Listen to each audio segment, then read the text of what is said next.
मैनपुरी से डिंपल यादव यानी परिवार की बहू पर भरोसा कर रहा है एक बार फिर। जो गढ़ था वहीं परिवार अपनी सीट बचाने में कामयाब हो रहा है। कन्नौज अखिलेश यादव अगर नहीं लड़ते तो शायद ये सीट नहीं आती, लेकिन अखिलेश यादव मैदान में उतरे तो यहां बीजेपी के लिए मुश्किलें और यहां पर हमारे एग्जिट पोल में भी आगे दिख रहे हैं। और मेरठ में अरुण गोविल जो हैं वो आगे दिख रहे हैं। यहां पर काफी सस्पेंस बना हुआ था कि भाई अरुण गोविल जो है संगठन उन्हें अपनाएगा कि नहीं, सपोर्ट मिलेगा कि नहीं, उनको बहुत कुछ पता है कि नहीं। लेकिन फिलहाल हमारा एग्जिट पोल कह रहा है कि राम मंदिर की लहर और भगवान राम का किरदार यहां फायदे का सौदा साबित हो रहा है। अब देखिए, वेस्टर्न यूपी की बात हो ही गई है तो कैराना की भी बात कर लेते हैं। यहां पर इकरा हसन समाजवादी पार्टी से मैदान में है और प्रदीप चौधरी भारतीय जनता पार्टी के उम्मीदवार मैदान में है। इकरा हसन इस सीट पर हार रही हैं, ऐसा हमारा एग्जिट पोल बता रहा है। और प्रदीप चौधरी ने जो भरोसा कायम किया था कैराना में, वो भरोसा अभी भी कायम है। कैराना के बाद मुजफ्फरनगर की अगर आप बात करेंगे, जिसे खांटी जाटलैंड कहें तो गलत नहीं होगा, यहां पर संजीव पालियान भारतीय जनता पार्टी से चुनावी मैदान में है। हालांकि उनको लेकर तरह तरह की बातें कही गई थी, संगीत सोम ने उनकी मुश्किलें बढ़ाई थी, लेकिन फिलहाल वोटर्स ने इन सब बातों का ध्यान ना रखते हुए संजीव बालियान और प्रधानमंत्री नरेंद्र मोदी के चेहरे पर वोट किया है। एग्जिट पोल हमारा ये बता रहा है कि संजीव बालियान यहां से चुनाव जीत सकते हैं। गाजियाबाद की अगर बात कर लें, जहां से टिकट बदला गया, अतुल गर्ग जो कि विधायक हैं उन्हें मैदान में उतारा गया और वो इस सीट को जीतते हुए जरूर नजर आ रहे हैं गाजियाबाद में।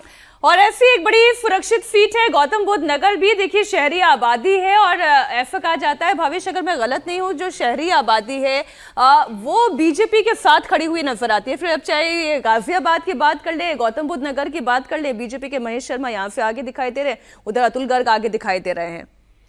देखिए, ये पुरानी कहावत थी कि बीजेपी शहरों की पार्टी है। आज के दौर में देखेंगे, खासकर बंगाल इसका सबसे बढ़िया उदाहरण है। बंगाल में बीजेपी गांवों की पार्टी है, गांव में ज़्यादा उसको वोट मिलते हैं। शहर में तो कोलकाता रीजन में उनको एक भी सीट नहीं मिलती।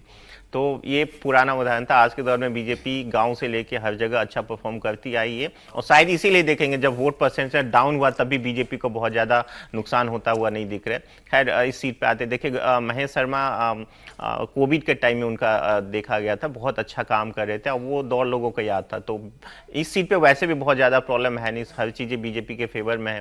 कैंडिडेट भी अच्छे हैं, उन्होंने बहुत अच्छा काम भी किया, तो कोई प्रॉब्लम होनी नहीं चाहिए।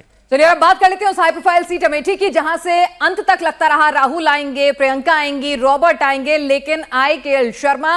और कहा जा रहा था कि अच्छी टक्कर वो दे रहे हैं। शायद अगर राहुल वापस आते तो स्मृति के लिए मुश्किल भी हो सकती थी, लेकिन फिलहाल स्मृति ईरानी जो हैं वो आगे चल रही हैं। यहां पर हमारा एग्जिट पोल कह रहा है कि आगे चल रही है। और राहुल गांधी रायबरेली में अपनी इकलौती सीट शायद उत्तर प्रदेश में बचाने में कामयाब होंगे। हमारा एग्जिट पोल कह रहा है रायबरेली में राहुल गांधी जो हैं वो आगे चल रहे हैं। राहुल गांधी, यहां पर टफ फाइट हो सकती थी अगर बीजेपी अपना कैंडिडेट जो है अच्छे वक्त में और अच्छा बड़ा कैंडिडेट देता और वक्त रहते अनाउंस करता। तो फैजाबाद की आइए बात कर लेते हैं, जिसकी चर्चा सबसे ज्यादा हुई। अयोध्या आप इसे कह सकते हैं, राम मंदिर का मुद्दा यहीं से निकला और यहां से बीजेपी ने 2 बार के अपने सिटिंग सांसद लल्लू सिंह को ही मैदान में उतारा।